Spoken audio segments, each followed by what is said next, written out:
इसका मतलब दूध की रिएक्शन चीनी पत्ती के साथ करवानी हो और अगर मुझे चाय बनानी है तो मुझे उसको गर्म करना पड़ेगा, मुझे उसको हीट देनी पड़ेगी। की बात नहीं है। देखो ये आती है एक्सोथर्मिक रिएक्शन और एंडोथर्मिक रिएक्शन, ठीक है। और ये हमारा लास्ट लेक्चर है, यानी थ्योरी का पार्ट पूरा कंप्लीट हो जाएगा। इसके बाद हम फिर मोस्ट इंपोर्टेंट क्वेश्चन आंसर करेंगे जो अक्सर आपके क्वेश्चन में यानी बोर्ड में आपके आ जाते हैं, ठीक है। तो देखो यहाँ पे दो टाइप की केमिकल रिएक्शन होती है, एक्सोथर्मिक और एंडोथर्मिक रिएक्शन। ये कौन सी केमिकल रिएक्शन का एग्जाम्पल है? मैंने बताया था ना, कुछ केमिकल रिएक्शन ऐसी होती है जिसमें टेम्परेचर बदल जाता है, या तो चीज ठंडी हो जाती है या चीज गर्म हो जाती है। तो ये उसी का एग्जाम्पल है, एक्सोथर्मिक और एंडोथर्मिक, ठीक है। देखो मेरी बात सुनो, एक्सोथर्मिक को हिंदी में बोलते हैं ऊष्माक्षेपी, ऊष्माक्षेपी। एंडोथर्मिक को हिंदी में बोलते हैं ऊष्माशोषी, ठीक है। तो अब जब भी मैं कभी एक्सोथर्मिक बोलूंगा तो समझ जाना हिंदी में उसका मतलब होता है ऊष्माक्षेपी, और जब भी कभी एंडोथर्मिक बोलूंगा तो उसका मतलब होता है ऊष्माशोषी। देखो अब शुरू करते हैं, एक्सोथर्मिक रिएक्शन कौन सी रिएक्शन होती है। तो देखो जैसे नाम से ही पता चल रहा है एक्सो, एक्सो तो एक्सो ये वर्ड निकला एग्जिट से, ये वर्ड किससे निकला? एग्जिट। एग्जिट का मतलब क्या होता है? बाहर आना। क्या होता है? बाहर आना। तो ये एक्सोथर्मिक रिएक्शन वो होती है जिसके अंदर से हीट, जब ये रिएक्शन हो जाती है तो गर्मी बाहर आ जाती है। या देखो, या तो गर्मी बोलो या एनर्जी बोलो, बात एक ही है, ठीक है। फिर से बता रहा हूं, ये वो रिएक्शन होती है जिसमें गर्मी, उनके अंदर की छुपी हुई गर्मी बाहर आ जाती है, या गर्मी या एनर्जी बोलो, ठीक है, या हीट बोलो। देखो गर्मी को इंग्लिश में हीट बोलते हैं। एक एग्जांपल देता हूं, कागज का जलना। अगर मैं कागज को जलाता हूं तो देखो कागज की हम केमिकल रिएक्शन करा रहे हैं, कागज क्या हो रहा है? गर्म। तो हाँ, कागज के अंदर की गर्मी क्या हो रही है? बाहर। तो जब कागज जल रहा है, देखो जलने को बोलते हैं कंबस्शन, कंबस्शन हिंदी में बोलते हैं दहन। ये आगे आएगा, ठीक है, 4th चैप्टर में आगे आएगा। देखो कागज जल रहा है तो कागज जल, देखो पहले तो यार कागज था ना, जब कागज को जला दिया तो गर्मी बाहर आ रही है ना, कागज के अंदर की गर्मी बाहर आ रही है। तो गर्मी क्या हो रही है? एग्जिट। गर्मी उसके अंदर से एग्जिट हो रही है, या फिर उसके अंदर से हम ये बोल सकते हैं एनर्जी एग्जिट हो रही है। तो कौन सी रिएक्शन होगी? देखो एग्जिट, एनर्जी का एग्जिट होना, एनर्जी बाहर आना, कौन सी रिएक्शन? Exothermic reaction. इसको और आसान भाषा में ये समझो कि केमिकल रिएक्शन जब होती है तो हमें गर्मी मिलती है, हमें गर्मी मिलती है। यार एक बार बताओ, कागज के अंदर से जब गर्मी बाहर आ रही है वो हमें ही तो मिल रही है ना, है ना। लोग क्या करते हैं, देखो गैस होती है, गैस जब जलाते हैं हम, गैस जला रहे हैं तो जब गैस की रिएक्शन होती है, जलती है गैस, तो उसके अंदर से गर्मी बाहर आती है ना, वो गर्मी किसे मिलती है? हमें मिलती है। फिर उस गर्मी से हम क्या करते हैं? हम खाना वाना वगैरह बना लेते हैं, ठीक है। तो समझ में आया ना ये चीज? एक्सोथर्मिक रिएक्शन ये वो रिएक्शन होती है जिसमें से गर्मी बाहर आती है, या फिर जिसमें से एनर्जी बाहर आती है, या फिर जिसमें से एनर्जी हमें मिलती है।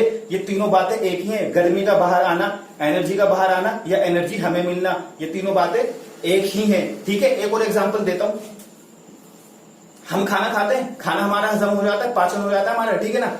अब बताओ खाने से हमें एनर्जी मिल रही है या नहीं मिल रही? खाने से हमें एनर्जी मिल रही है, तो हम जो खाना खा रहे हैं वो क्या है? वो एक्सोथर्मिक रिएक्शन है, ठीक है।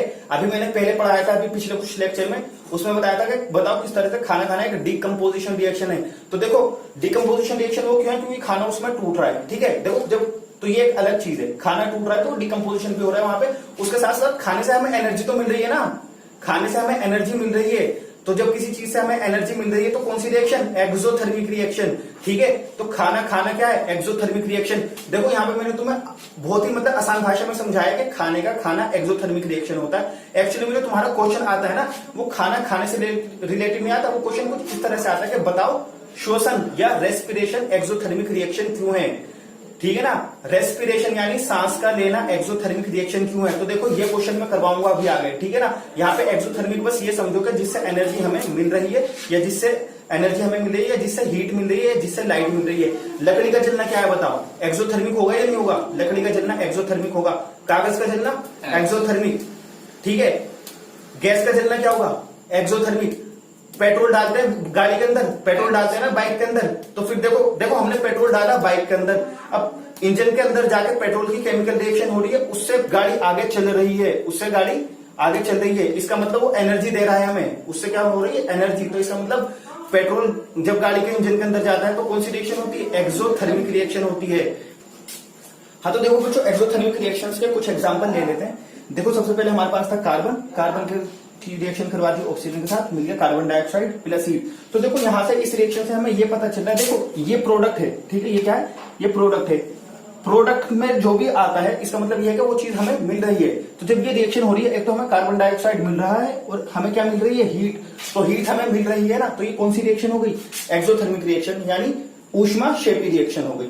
समझ में आया ना। देखो अब देखो ये अगला एग्जांपल देखो, ये है CH4 यानी मीथेन। मीथेन की रिएक्शन करा दी ऑक्सीजन के साथ, तो क्या बना, कार्बन डाइऑक्साइड और पानी बना और हीट मिली और लाइट मिली हमें। तो देखो एक चीज देखो, ये एरो है ना, एरो के राइट साइड में कौन होते हैं, प्रोडक्ट होते हैं। तो प्रोडक्ट में जो भी कंपाउंड होता है वो हमें मिलता है रिएक्शन कराने के बाद। ठीक है, तो रिएक्शन से पहले ये चीजें थी हमारे पास, रिएक्शन कराने के बाद देखो हमारे पास क्या है, मेरे पास क्या है, कार्बन डाइऑक्साइड, पानी और हीट है नहीं बाहर, हीट है, ये दिख रही है ना यार, हीट क्या है, प्रोडक्ट में। इसका मतलब हीट हमें मिली है, इसका मतलब हीट पहले इसके अंदर छुपी हुई थी, फिर इसके अंदर से हीट बाहर आ गई, वो हमें मिल गई। तो यहाँ पे क्या हो गया हीट का बाहर आना क्या है, हीट क्या हो रही है, एग्जिट। तो ये रिएक्शन कौन सी हुई, एक्सोथर्मिक रिएक्शन।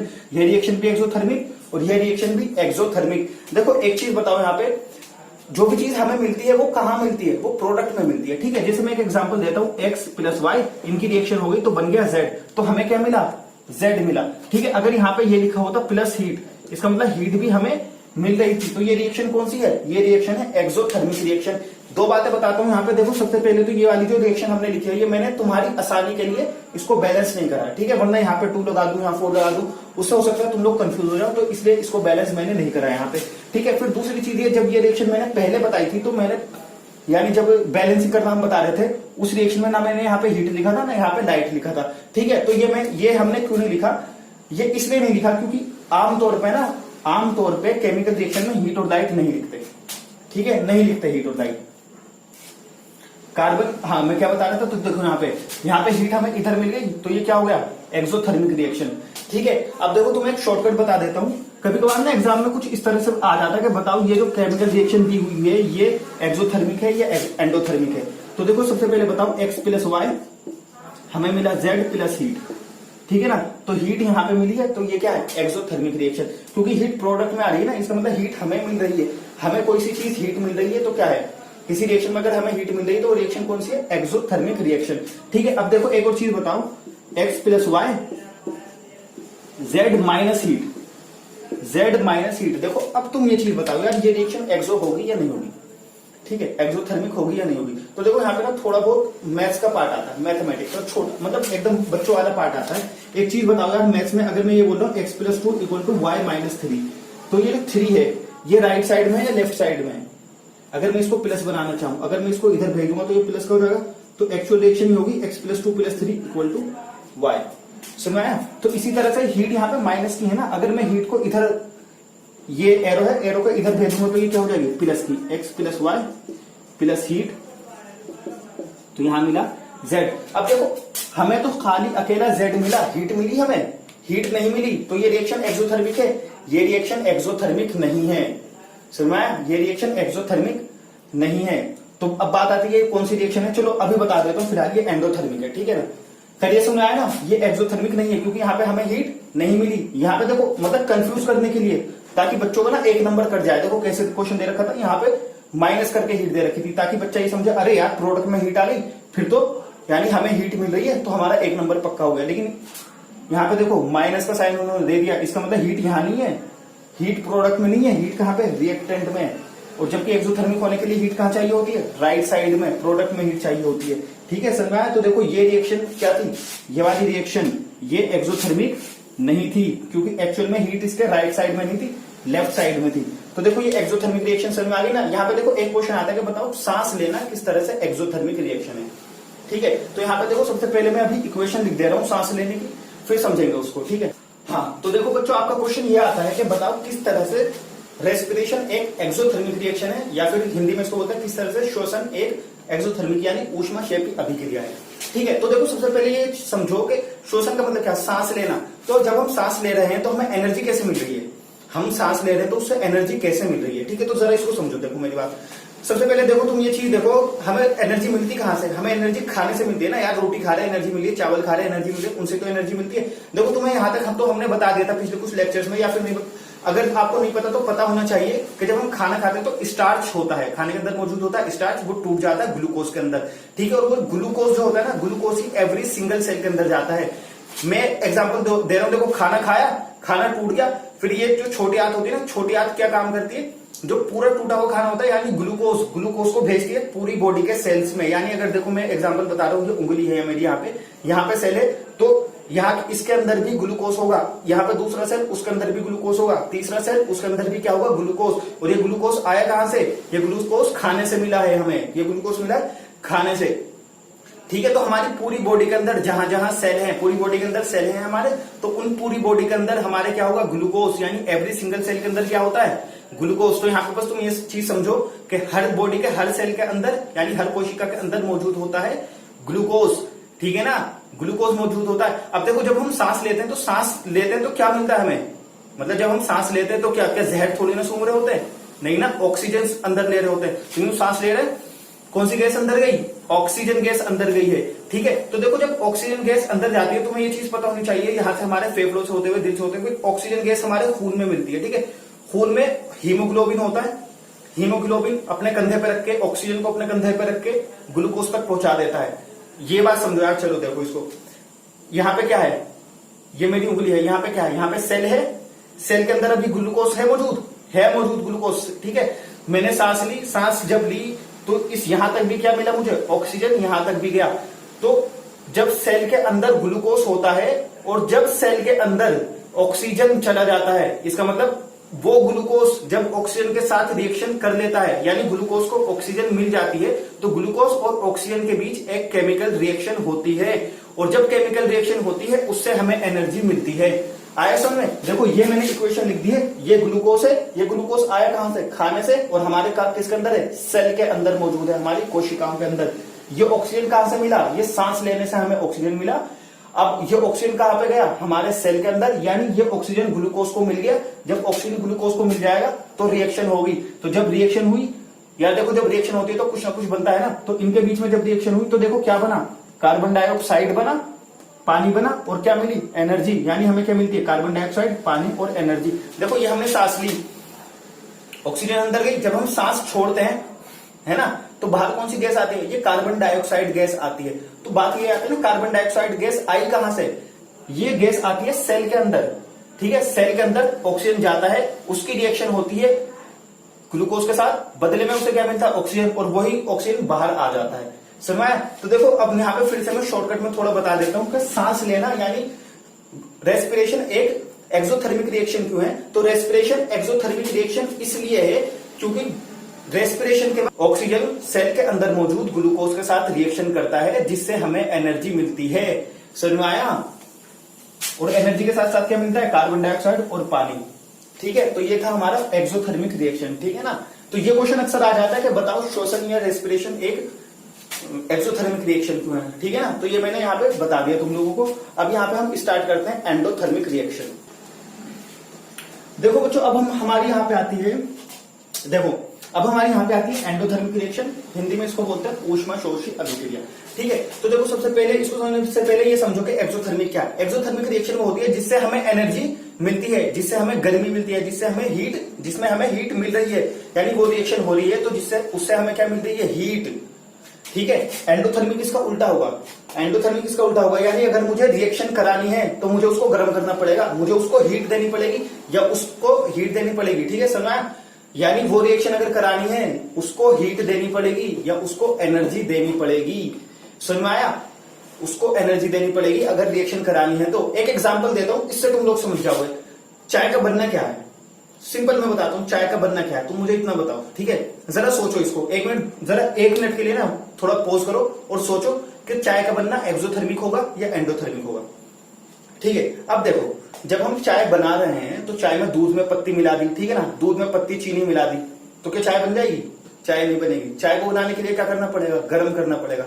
इसका मतलब दूध की रिएक्शन चीनी पत्ती के साथ करवानी हो, और अगर मुझे चाय बनानी है तो मुझे उसको गर्म करना पड़ेगा, मुझे उसको हीट देनी पड़ेगी। सुनवाया ना, मुझे उसको हीट देनी पड़ेगी, गर्म करना पड़ेगा, तब जाके चाय बनेगी। सुनवाया? तो चाय का बनना यहाँ पे क्या है, एंडोथर्मिक रिएक्शन है, एंडोथर्मिक रिएक्शन। सुनवाया? इसी तरह से चलो एक बात बताओ, बिरयानी का बनना क्या है, एक्सोथर्मिक या एंडोथर्मिक?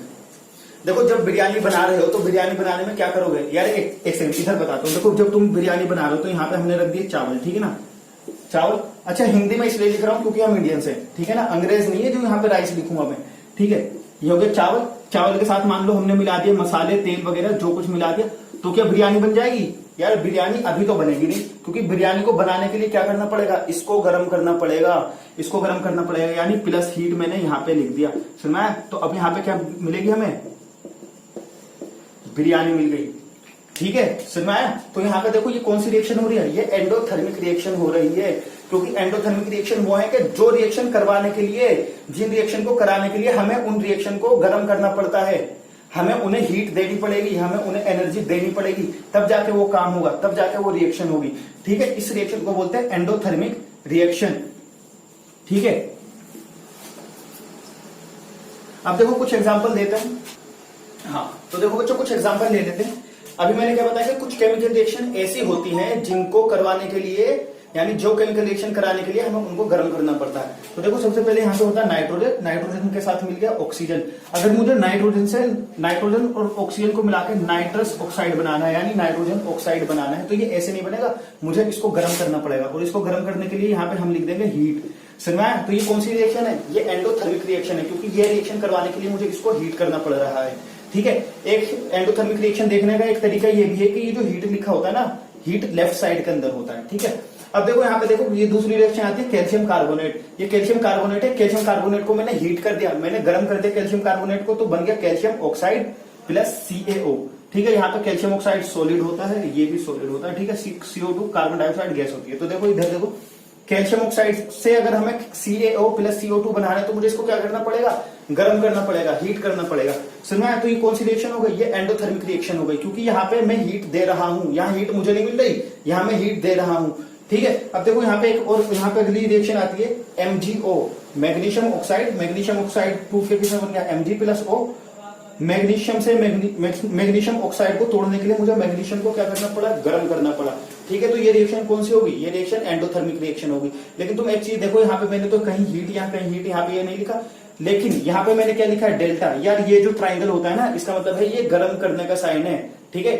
ये जो ट्राइंगल है ना, इसका मतलब ये होता है कि हमने इसको गर्म करा है, तो इसको गर्म करा है, तो ये कौन सी रिएक्शन हो गई, एंडोथर्मिक रिएक्शन, ठीक है। देखो बच्चों यहाँ पे देखो कुछ क्वेश्चन हम देख लेते हैं, एक दो क्वेश्चन देख लेते हैं, एकदम आसान आसान से क्वेश्चन आते हैं, ठीक है ना। बस ये बताने के केमिकल रिएक्शन एक्सोथर्मिक है या एंडोथर्मिक है, ठीक। तो देखो बच्चों यहाँ पे कुछ एग्जांपल देख लेते हैं। सबसे पहले एग्जांपल है X+Y, यानी केमिकल रिएक्शन का X+Y, इसकी रिएक्शन करा दी तो हमें मिला Z प्लस हीट। तो देखो यहाँ पे हीट यहाँ पे कहाँ लिखा हुआ है, राइट साइड में लिखी हुई है ना, प्लस करके, प्लस राइट साइड में हीट लिखी हुई है, इसका मतलब ये रिएक्शन कौन सी है, एक्सोथर्मिक रिएक्शन है, ठीक है। एक्सोथर्मिक रिएक्शन की पहचान क्या है, यार देखो ये मैं बच्चों वाले तरीके से बता रहा हूँ, ये मतलब 6 क्लास के बच्चे भी करने और टिकटॉकर भी कर लेंगे इस तरीके से कि अगर राइट साइड में प्लस हीट है तो वो एक्सो है, और लेफ्ट साइड में प्लस हीट है तो वो एंडो है, उसके अलावा सारा उल्टा है, ठीक है। देखो अब यहाँ पे देखो X+Y, इसमें क्या बना, Z minus heat, Z minus heat, इसका मतलब राइट साइड में हीट क्या है, माइनस हो रही है, राइट साइड में हीट माइनस है, तो क्या है ये एंडोथर्मिक, ठीक है। क्या बताया, अगर राइट साइड में हीट प्लस है तो एक्सो, और राइट साइड में हीट माइनस है तो एंडो। अगर यहां से भी समझ में नहीं आया तो एक बात बताओ यार, ये माइनस है, इस माइनस को मैं इधर लेके आऊंगा, ये हीट माइनस की है ना, इसको मैं इधर लेके आऊंगा तो ये प्लस हीट हो जाएगी, ठीक है ना, और यहां से हीट गायब हो जाएगी। तो इसका मतलब ये क्या है, X+Y, ये देखो कुछ ऐसी रिएक्शन बन गई ना, X+Y ने क्या बनाया, हीट बनाया, तो ये रिएक्शन कौन सी हो गई, एंडोथर्मिक रिएक्शन हो गई है, ठीक है। तो देखो ये भी एंडोथर्मिक रिएक्शन है, ये कौन सी है, यहां से तो साफ पता चल रहा है हीट हमें इसको देनी पड़ रही है, तो एंडोथर्मिक रिएक्शन, ठीक है। एंडोथर्मिक रिएक्शन की एक पहचान ये भी है कि लेफ्ट साइड में प्लस हीट है, तो देखो यहाँ पे लेफ्ट साइड में हीट प्लस हो रही है, तो एंडोथर्मिक रिएक्शन। अब यहाँ पे देखो चौथी वाली देखते हैं, X+Y माइनस हीट, तो देखो लेफ्ट साइड में हीट माइनस में हो रही है ना, तो इस माइनस को हम क्या करेंगे, यार माइनस वाला तो बुरा लगता है, इसको इधर भेज दो तो ये हो जाएगा प्लस, ठीक है, हीट हो जाएगी यहाँ पे प्लस हीट, ठीक है। अब ये इधर चली जाएगी तो ये कट जाएगी यहां से, तो X+Y Z प्लस हीट, इसका मतलब राइट साइड में हीट प्लस में, तो ये कौन सी रिएक्शन हो गई, ये रिएक्शन हो गई एक्सोथर्मिक रिएक्शन, ठीक है। ठीक है बच्चों, अब देखो एक आध क्वेश्चन अगर ये भी देख लो, अगर हो सकता है शायद तुम्हारे एग्जाम में तुक्कम पहली में आ जाए, मतलब बनता है एग्जाम में आना, हो सकता है आ जाए। हमने एक केमिकल रिएक्शन पढ़ी थी कि सिल्वर ब्रोमाइड को चाइना डिश में जब रखते हैं और उसको जब सूरज की रोशनी के अंदर रख देते हैं तो ये सिल्वर अलग हो जाता है और ब्रोमीन अलग हो जाता है, यानी ग्रे कलर का silver bromide, sorry white colour का सिल्वर ब्रोमाइड होता है, उसको सूरज की रोशनी में रखने पे वो व्हाइट कलर का हो जाता है, सॉरी वो ग्रे कलर का हो जाता है, ठीक है, तो बताओ ये क्यों हो रहा है और क्या ये एक्सोथर्मिक है या एंडोथर्मिक रिएक्शन है। तो देखो ये क्यों हो रहा है ये तो मैं बता चुका हूं, ये डिकम्पोजिशन हो जाता है कि ब्रोमीन जो है ना वो गैस होती है। अभी तो सिल्वर के साथ ब्रोमीन गैस बन के घुसी हुई है यानी मिली हुई है। जब हम इसको सनलाइट में रख देते हैं ना, सूरज की रोशनी में रख देते हैं, तो ब्रोमीन उसके अंदर से उड़ जाता है, उसके अंदर से हट जाता है, तो ये गैस बन के उड़ जाता है। ठीक है, ये रिएक्शन अभी मैंने यहाँ पे बैलेंस नहीं करी हुई, ठीक है ना, बैलेंस नहीं है ये रिएक्शन अभी। तो देखो वो तो हम बता नहीं रहे अभी कि ब्रोमीन मतलब कलर अलग क्यों हुआ। अब हम बस सिर्फ यहाँ पे ये बताना चाह रहे हैं, मतलब मैं तुमसे ये पूछना चाह रहा हूँ कि क्या ये रिएक्शन एक्सोथर्मिक है या एंडोथर्मिक है। देखो एंडोथर्मिक रिएक्शन ये वो होती है जिसको कराने के लिए मुझे गर्मी देनी पड़ती है। ये सिल्वर ब्रोमाइड है, इसको गर्मी दी, इसको कौन सी गर्मी दी, इसको सूरज की रोशनी दी, तब जाके ये रिएक्शन हुई है। इसका मतलब हमने इसको एनर्जी दी, तो ये कौन सी रिएक्शन हुई, ये रिएक्शन हुई एंडोथर्मिक रिएक्शन। ठीक है, ये रिएक्शन हुई एंडोथर्मिक रिएक्शन। देखो एक्सोथर्मिक और एंडोथर्मिक रिएक्शन का हमारा पूरा पार्ट हो चुका है, ये पूरा चैप्टर थ्योरेटिकली कंप्लीट हो चुका है। अब इसमें कुछ क्वेश्चन आंसर करेंगे हम अगले लेक्चर में करेंगे, बहुत जरूरी क्वेश्चन आंसर करेंगे हम। ठीक है, और एक जरूरी बात ये भी है कि हमने टेलीग्राम का ग्रुप बनाया हुआ है, हमसे और ज्यादा देखो उस ग्रुप में मैं हूं, ठीक है, मैं खुद उस ग्रुप में हूं, मैं ही ओनर उस ग्रुप का। तो देखो उस ग्रुप को आप ज्वाइन कर लोगे तो आपके लिए बहुत ज्यादा फायदा होने वाला है। ठीक है, लिंक डिस्क्रिप्शन बॉक्स में मिल जाएगा, वरना शायद यहीं कहीं पे भी आपको लिंक दिख जाएगा। ठीक है ना।